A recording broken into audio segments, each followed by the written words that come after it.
Tang tongkat Nabi Musa ini wonten tulisan mau kula sing ngucap niku. Artine kullu sultanin alladzi lam ya'dil bi sultanihi huwa wa fir'aun sawa. Jadi ada 4 nasihat yang ada di tongkat daripada Nabi Musa.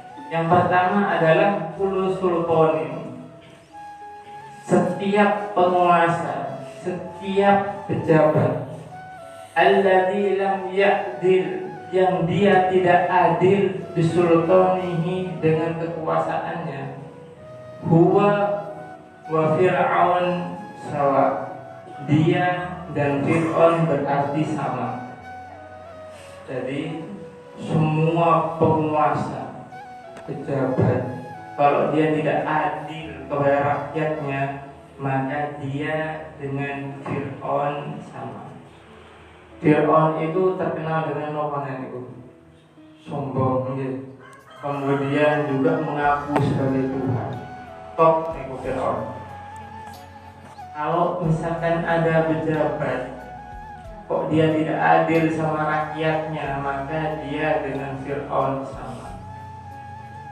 Misalkan dalam kapalnya pejabat, siapapun pejabatnya, misalkan macam-macam janjinya, ingin, tapi kalau sudah jadi sudah lupa sama rakyatnya, misalkan tidak adil sama rakyatnya, maka dia dengan Fir'aun sama. Para bapak, para ibu yang dirahmati Allah Subhanahu wa ta'ala, dalam dinasti Umayyah niku wonten presiden namanya Sayyidina Umar bin Abdul Aziz. Sayyidina Umar bin Abdul Aziz ini terkenal dengan raja presiden yang sangat adil, dan sangat hati-hati terhadap uang daripada rakyat. Suatu ketika di tengah malam, dan ketika itu musim dingin yang sangat sekali. Kalau di Arab itu kalau sudah musim dingin itu sudah dinginnya sangat. Kita memiliki misal musim dingin yang apa? Ibu, adem, ini apa buatan? Kadang-kadang pokoknya itu kalau kali panjenengan siram isu-isu buatan wali, iya betul. Kalau itu sangat dingin sekali. Dan ini Sayyidina Umar bin Abdul Aziz ketika itu musim dinginnya sangat luar biasa. Bahkan kalau di Arab ini kalau misalkan musim dingin, kalau misalkan memaksakan bisa pecah-pecah kulit, terus akhirnya bisa menimbulkan penyakit. Kemudian Sayyidina Umar bin Abdul Aziz mau masuk kamar mandi, kemudian dicegah oleh pembantunya. Wahai Sayyidina Umar bin Abdul Aziz, mau kemana kamu? Saya mau mandi. Kebetulan waktu itu Sayyidina Umar bin Abdul Aziz mandi janabah, mandi besar, kan harus wajib. Saya mau mandi. Wahai Sayyidina Umar bin Abdul Aziz, ini air sangat dingin sekali. Masa mau mandi? Iya, saya ini kan janabah, harus mandi. Alangkah baiknya engkau memasak air dulu untuk menghangatkan air tersebut. Biar apa? Biar ketika mandi hangat. Wahai pembantuku, saya sekarang lagi nggak punya kayu bakar sama sekali. Pas ketika itu habis kayu bakarnya. Kemudian pembantunya bilang, wahai Sayyidina Umar bin Abdul Aziz, kita kan di gudang ada persediaan kayu bakar, tapi milik negara. Kayu bakar milik negara. Kata Sayyidina Umar bin Abdul Aziz, saya tidak akan menggunakan kayu bakar milik negara, wahai pembantuku. Ini dari hati-hatinya. Kemudian setelah itu pembantunya bilang, kalau engkau tidak menggunakan kayu bakar ini dan memaksakan mandi dengan air dingin, maka besok pagi sudah tidak ada presiden. Maksudnya apa? Dari dinginnya bisa menyebabkan meninggal dunia. Jadi harus pakai air hangat. Nah, terus bagaimana pembantu? Ini kan milik negara, saya tidak ingin menggunakan sekecil pun milik negara. Oh, kalau begitu diakad pinjam aja. Pinjam, kemudian besok pagi jenengan ganti. Oh iya, kalau seperti itu saya mau. Ini saya pinjam kayu bakar milik negara, kemudian besok pagi-pagi saya ganti. Akhirnya beliau mau menggunakan kayu bakar milik negara, kemudian cepat-cepat paginya beliau ganti. Cuma kayu bakar. Saat ini pripun? Saat ini pripun, Bapak Ibu? Jangan mirang akan terasi korupsi 1M, gimana?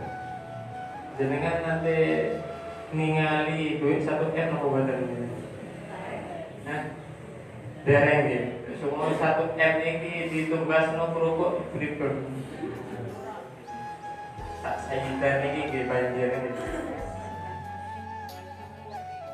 Niki dari hati-hatinya seorang Sayyidina Umar bin Abdul Aziz. Karena itu seorang penguasa, seorang pejabat yang adil. Itu kata Rasulullah SAW, imamun adilun yauma la zilla illa zilluh. Ketika ada seorang imam yang adil, maka dia akan mendapatkan naungan, di mana ketika itu tidak ada naungan kecuali naungan daripada Allah Subhanahu wa Ta'ala. Karena itu para bapak, para ibu, yang dirahmati Allah Subhanahu wa Ta'ala, kalau misalkan ada pejabat yang adil, insya Allah rakyatnya akan tentram, akan damai. Para bapak, para ibu yang dirahmati Allah Subhanahu wa Ta'ala.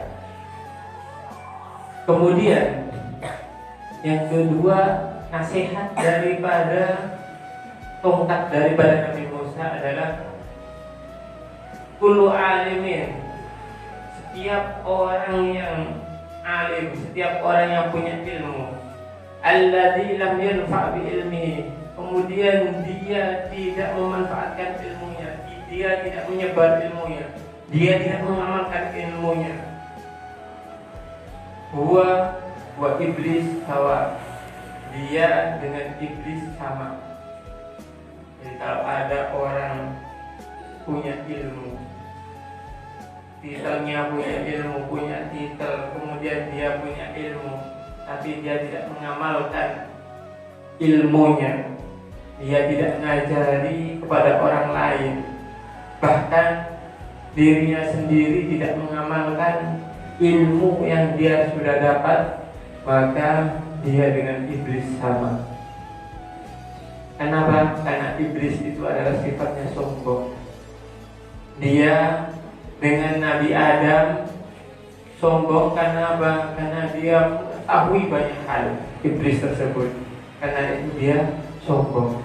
Jadi kalau ada orang alim, kalau ada orang yang mempunyai ilmu tapi dia tidak mengamalkan ilmunya, maka dia dengan iblis sama. Para bapak, para ibu yang dirahmati Allah Subhanahu wa Ta'ala, banyak sekarang orang alim, banyak sekarang orang alim, lulusan kuliah misalkan, ataupun lulusan pesantren, lulusan kuliah, punya ilmu tapi tidak mengamalkan ilmunya, maka dia tidak manfaat dengan ilmu yang tersebut. Bahkan misalkan bahkan dia lulusan kuliah, punya ilmu, sudah tahu korupsi itu haram misalkan, tapi tetap dilakukan. Sudah tahu judi itu haram, kok dia tetap melakukannya. Nah, dia dengan iblis sama. Karena itu para bapak, para ibu yang dirahmati Allah Subhanahu wa Ta'ala, kalau orang punya ilmu, maka harus dimanfaatkan, karena fadilah daripada ilmu ini adalah sangat besar sekali. Jenengan dan datang memiliki ini tujuannya nopo menuntut ilmu. Rasulullah Shallallahu Alaihi Wasallam bersabda, "Man salaka tariqan yaltabisu fihi ilman, sahhalallahu lahu tariqan ilal jannah." Barang siapa orang ini menempuh jalan menuju ilmu, maka dia akan dimudahkan jalannya menuju surganya Allah Subhanahu wa ta'ala. Terus jenengan ini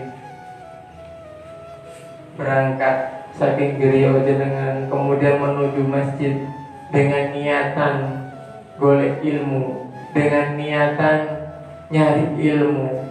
Ini langkah jenengan sedaya niki dicatat oleh Allah Subhanahu wa ta'ala sebagaimana nanti jenengan sakitnya mudah melangkahkan kaki ke masjid, maka jenengan insyaallah semuanya pulau kali panjenengan insyaallah dimudahkan jalan kita menuju surganya Allah Subhanahu wa ta'ala.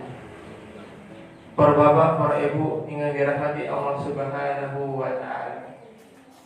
Bahkan dikatakan bahwa majelis ilmu seperti ini, majelis zikir seperti ini lebih baik sesaat, kata Nabi Muhammad SAW, sesaat daripada majelis ilmu seperti ini khairum min iyadati alfi maridin, lebih baik daripada pulau kali panjenengan demu 1000 orang sakit.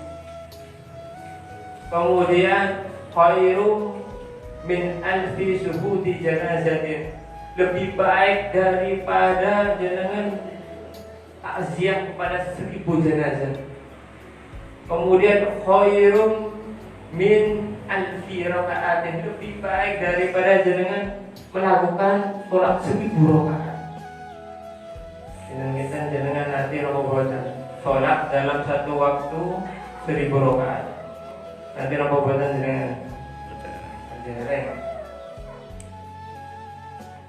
jenengan robotan ibu sholat 1000 rakaat. Setelah sholat langsung tahu ini robotan langsung pingsan, langsung semaput. Kemudian kalau misalkan jenengan hadir jenguk 1000 orang sakit dalam satu desa Sayyidan ini, gak mungkin ada orang sakit 1000, nggih boten. Kalau misalkan jenengan keliling misalkan jenguk orang 1000 sakit, itu pahalanya luar biasa. Akan tetapi kalau hadir di majelis ilmu seperti ini lebih baik daripada kita menjenguk 1000 orang sakit.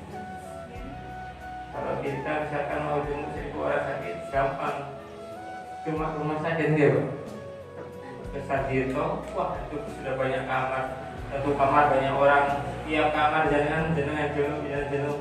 Tapi walaupun begitu jenengan butuh berapa jam? Wah, satu hari kan.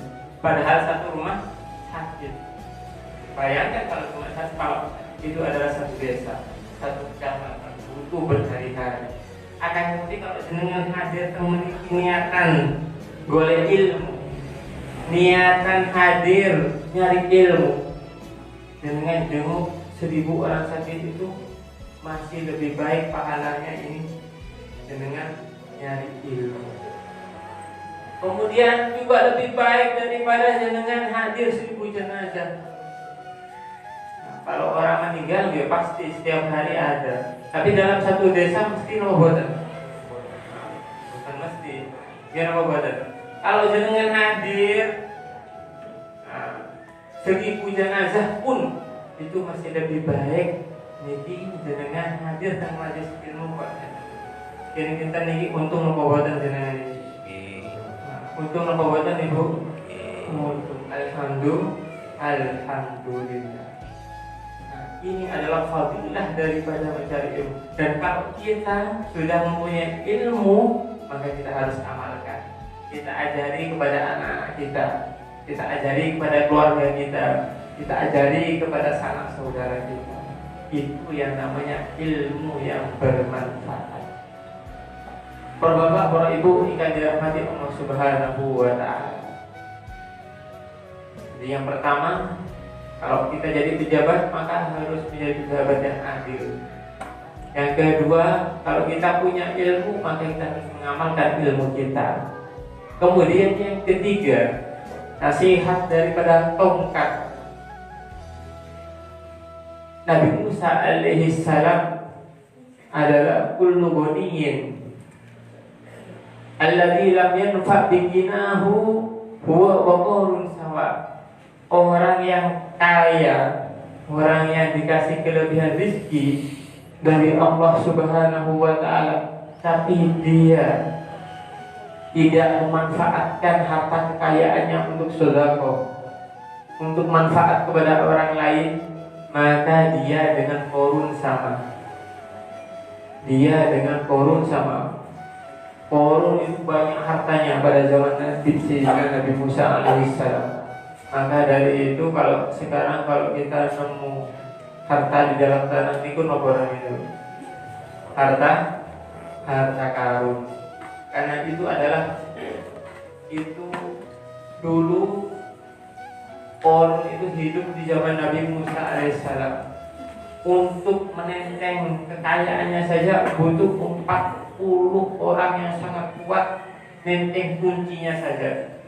Kunci lemari dari harta kekayaannya. Tapi dia sombong, tidak mau bersedekah, tidak mau membantu perjuangan daripada Nabi Musa alaihissalam. Padahal dia Islam. Para bapak, para ibu ingin dirahmati Allah Subhanahu wa Ta'ala. Jadi kalau kali panjenengan dikasih rezeki daripada Allah Subhanahu wa Ta'ala, maka luangkan rezeki kita untuk bersedekah.